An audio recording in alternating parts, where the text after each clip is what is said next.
नमस्कार मित्रों, मैं डॉक्टर पांडुरंग चिलगर, किसान शिक्षण प्रसारक मंडल उदगीर द्वारा संचालित महात्मा फुले महाविद्यालय अहमदपुर के हिंदी विभाग में सहायक प्राध्यापक के रूप में सेवारत हूँ। सबसे पहले बीए द्वितीय वर्ष के ऐच्छिक हिंदी के सभी छात्रों का और हिंदी प्रेमी सभी विद्वज्जनों का सहर्ष स्वागत करता हूँ। मित्रों, स्वामी रामानंद तीर्थ मराठवाड़ा विश्वविद्यालय नांदेड़ द्वारा सन 2020-21 से बीए द्वितीय वर्ष ऐच्छिक हिंदी के पाठ्यक्रम का पुनर्गठन किया गया है। इस नूतन पाठ्यक्रम के अंतर्गत ऐच्छिक हिंदी प्रश्न पत्र क्रमांक 6 निबंध तथा कथ्योत्तर गद्य, इसके अंतर्गत जो भी पाठ्यक्रम है उस पाठ्यक्रम पर पिछली कई कड़ियों के माध्यम से मैं आपके सन्मुख विभिन्न निबंधों को लेकर विवेचन प्रस्तुत करता आ रहा हूं। पिछली लगभग 4 कड़ियों में आचार्य हजारी प्रसाद द्विवेदी द्वारा लिखित देवदारू इस निबंध की विषय वस्तु को विस्तार के साथ विवेचन के साथ आपके सन्मुख रखने का प्रयास मैंने किया है। देवदारू इस निबंध के विषय वस्तु को आगे देखने से पहले या सुनने से पहले मैं आपसे विनती करता हूं कि मेरे इस YouTube चैनल को आप सब्सक्राइब करना न भूलिए, ताकि बीए द्वितीय वर्ष ऐच्छिक हिंदी हो या अन्य हिंदी भाषा तथा साहित्य संबंधी जो भी मेरे विचार हैं, जो भी मेरा विवेचन है, वह आपको सुनने का सुअवसर प्रदान होगा। मित्रों, हमने देवदारू प्रस्तुत निबंध के लेखक आचार्य हजारी प्रसाद द्विवेदी का परिचय, साथ ही साथ देवदारू यह जो वृक्ष है, इस वृक्ष का गुण वैशिष्ट्य पिछली कुछ कड़ियों में अपने सुना। देवदारू एक ऐसा वृक्ष है मित्रों, जिसका चित्रण निबंधकार ने हमारी भारतीय संस्कृति के साथ जोड़ते हुए किया है। ये जो देवदारू है, देवों का वृक्ष जिसे कहा गया है, और इसकी लकड़ी का उपयोग ओझा, पंडित, जो भी लोग हैं, यानी भूत भगाने वाले लोग इस लकड़ी का उपयोग करते हैं, जिसका उल्लेख प्रस्तुत निबंध के अंतर्गत भी लेखक ने किया है। लेकिन ये सब क्या है कि अज्ञान की बातें हैं, अंधविश्वास की बातें हैं, ये भी लेखक ने बताया। लेखक ये बताना चाहते हैं कि सर होते हुए भी मुंडकटों की संख्या, अविवेकी अविचारी लोगों की संख्या दिन ब दिन हमारे देश में बढ़ती जा रही है। ऐसे लोगों के ऊपर, चाहे वो राजनीति के हो, चाहे प्रशासन के हो, या सामाजिक जीवन में दूसरों को फंसाने वाले हो, उनके ऊपर व्यंग्य कसते हुए लेखक ने यह बात की है कि देवदारू की लकड़ी से चोट करने वाले चरित्रों की कमी आज हमारे देश में दिखाई दे रही है। मनुष्य को भी देवदारू की तरह नकारात्मक सोच या भयानक स्थिति से बचकर आत्मविश्वास के साथ विवेकशील बनना चाहिए। देवदारू की तरह अटल और अजर बनकर जीवन में आने वाली समस्याओं का प्रबल आत्मविश्वास से मुकाबला करना चाहिए। मनुष्य की पहचान उसकी जाति से नहीं तो गुणों से होनी चाहिए। ये बात आचार्य हजारी प्रसाद द्विवेदी यहाँ पर करते हैं। मानवता का पुनर्निर्माण, यह मंत्र लेकर मनुष्य जैसे दिखने वाले इस जीवों के अंदर ठूस ठूस कर भरने का प्रयत्न लेखक अपने विचारों के माध्यम से यहाँ पर करते हैं। मित्रों, यह एक ललित शैली में लिखा गया निबंध है। पिछले कुछ कड़ियों में इस निबंध को जब आपके सन्मुख मैंने रखा तो कई उदाहरण भी दिए। लेखक ने भी उनके गांव के एक पंडित जी का उदाहरण दिया। वह पंडित जी अपनी इस विद्या पर बहुत उसे भरोसा था, अहंकारी था। उसको ज्ञात था कि मुझे कोई भी भूत भगाने वाला पराजित नहीं कर सकता, क्योंकि मेरे पास क्या है, तो देवदारू की लकड़ी। और आसपास के भूतों को भी पराजित करने में अपना प्रतिद्वंदी नहीं जानते थे। बिल्कुल, इतना एक उदाहरण लेखक ने यहाँ पर दिया। उसके साथ साथ अन्य भी उदाहरण दिए थे। लगा लगी लोए न करे, नाहक मन बंधी जाए। नाहक अर्थात बेमतलब, निरर्थक। ये अंधविश्वास में जब व्यक्ति पड़ता है तो वह एक प्रकार से नाहक जैसा बन जाता है उसका आयुष्य, और वह अपने जीवन के सुनहरे अवसर को, समय को हाथ से गंवाता है। तो एक अंधविश्वास की पट्टी जो है आंखों पर बांधी हुई, उसको खोलने की कोशिश भी यहाँ पर आचार्य हजारी प्रसाद द्विवेदी अपने प्रस्तुत निबंध के माध्यम से करते हैं।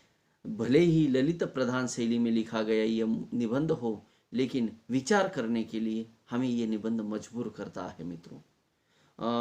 मित्रों, आगे चलकर लेखक लिखते हैं गायत्री मंत्र के बारे में, जो उनके मुंह से अल्लाह जैसा सुनाई देता था, और देवदारू की लकड़ी उनके अस्त्र थे, उस पंडित जी के। एक बार वे बगीचे से गुजर रहे थे। घोर अंधकार, भयानक सुनसान। क्या देखते ही कि आगे दनादन ढेले गिर रहे हैं। पंडित जी का अनुभवी मन तुरंत ताड़ गया कि कुछ दाल में काला है।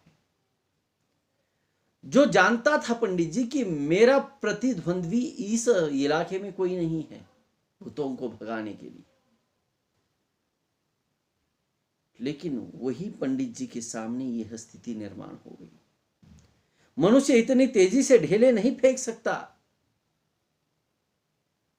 यानी ज्ञानी भी जब अंधविश्वासों के घेरे में आता है तो उसको भी उसके आंखों के ऊपर अंधविश्वास की पट्टी चढ़ जाती है।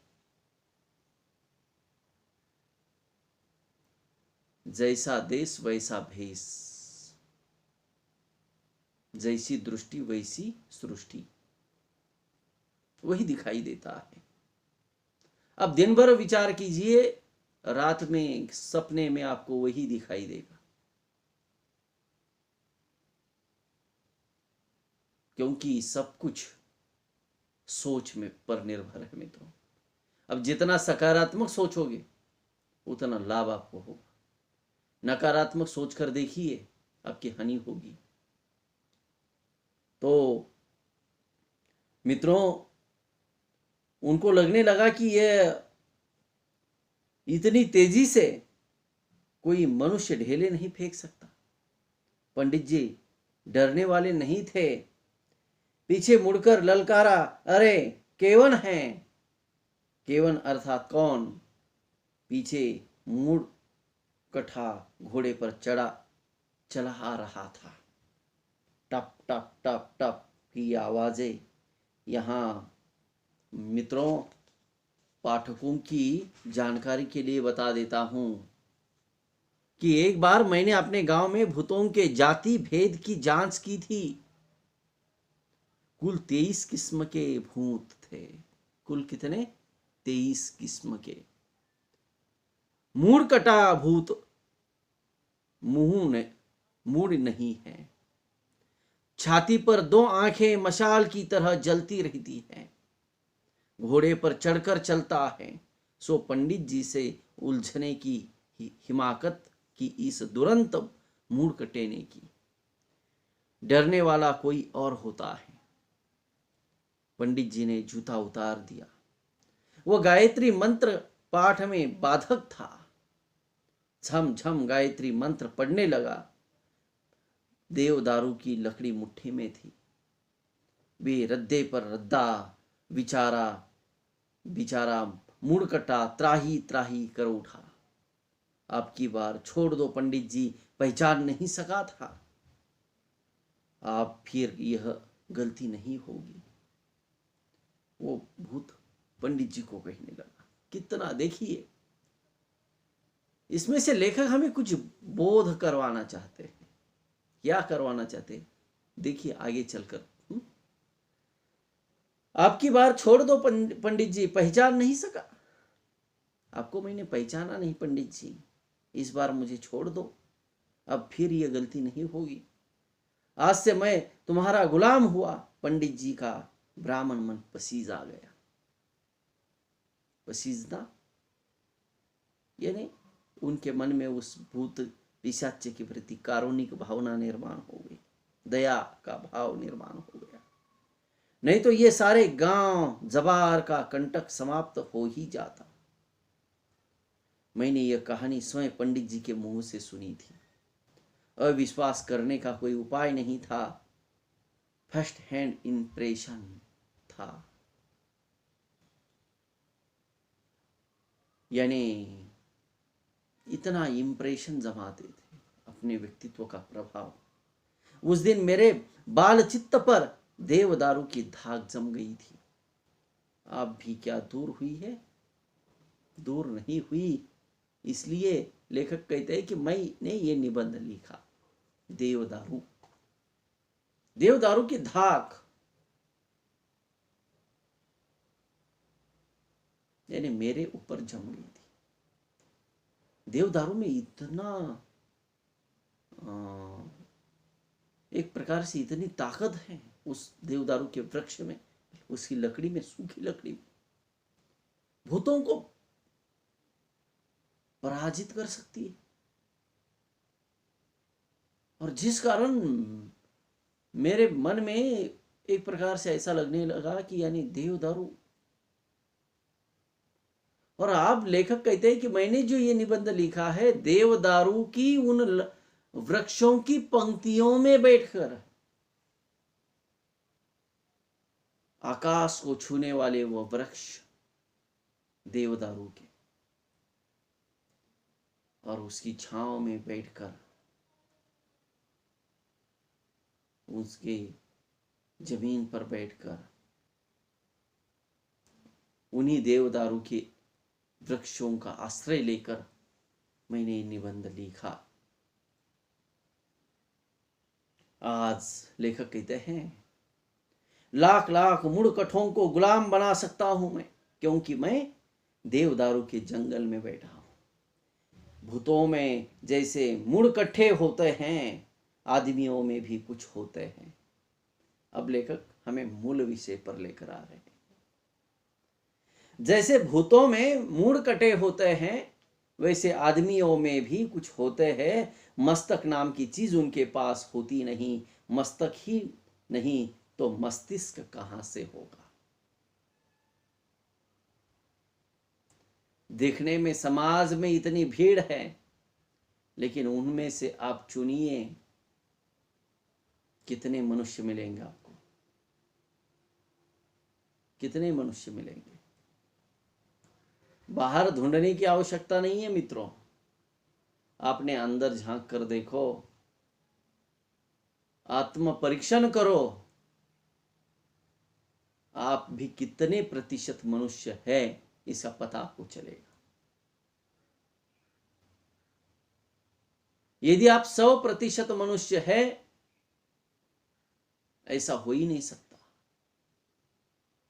लेखक ने एक निबंध भी लिखा, जो निबंध मित्रों बीए द्वितीय वर्ष के द्वितीय भाषा हिंदी के अंतर्गत है, एसएल हिंदी में। आप में से किसी का एसएल है तो निबंध का विवेचन आपने यूट्यूब चैनल पर सुना होगा, और आपका द्वितीय भाषा हिंदी एसएल नहीं है तो भी आप मेरे यूट्यूब चैनल से उस निबंध को सुनिए, उसके विवेचन को। आचार्य हजारी प्रसाद द्विवेदी का ही निबंध है, नाखून क्यों बढ़ते हैं।